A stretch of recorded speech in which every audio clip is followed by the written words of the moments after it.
Salut étudiants de BTS en CEJM. Vous êtes-vous déjà demandé comment le droit façonne notre économie ou pourquoi la régulation des marchés est si cruciale? Vous êtes au bon endroit. Bienvenue sur Educform 31, votre rendez-vous pour tout ce qui concerne le commerce et la gestion. On commence tout de suite. L'économie se nourrit de la concurrence, mais elle ne peut fonctionner sans règles. Le droit joue un rôle essentiel pour équilibrer le marché et protéger tous les acteurs.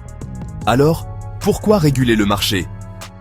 Eh bien, sans règles, les entreprises les plus puissantes domineraient le jeu. Les objectifs de la régulation sont clairs.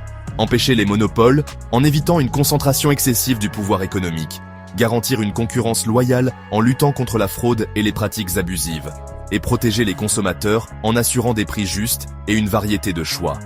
Les marchés ne s'équilibrent pas naturellement. Sans cadre légal, les grandes entreprises pourraient imposer leurs propres règles, au détriment des consommateurs et des petites entreprises. Parlons maintenant de la régulation en France et en Europe. Le droit de la concurrence opère à plusieurs niveaux.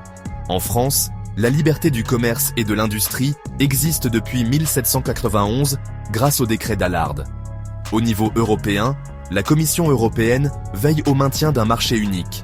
Des autorités comme l'autorité de la concurrence et la DGCCRF en France, ainsi que la Commission européenne, jouent un rôle crucial dans cette régulation.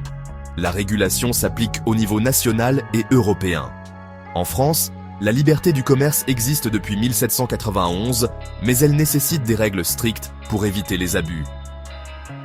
Ensuite, abordons les pratiques anticoncurrentielles et leurs sanctions. Certaines entreprises cherchent à fausser la concurrence.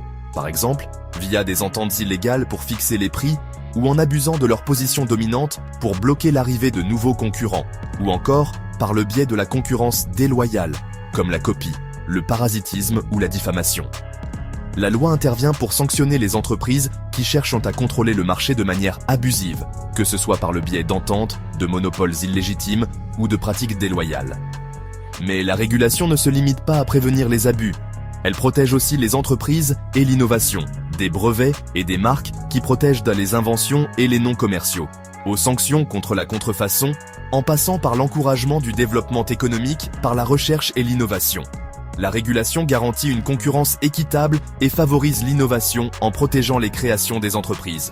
Enfin, pour conclure, le droit est une pierre angulaire de l'économie de marché. Comprendre la régulation vous permet de mieux analyser les stratégies économiques. Pour plus de ressources, rendez-vous sur Educform 31. N'oubliez pas de liker et de partager cette vidéo pour aider d'autres étudiants. Merci d'avoir regardé. À bientôt.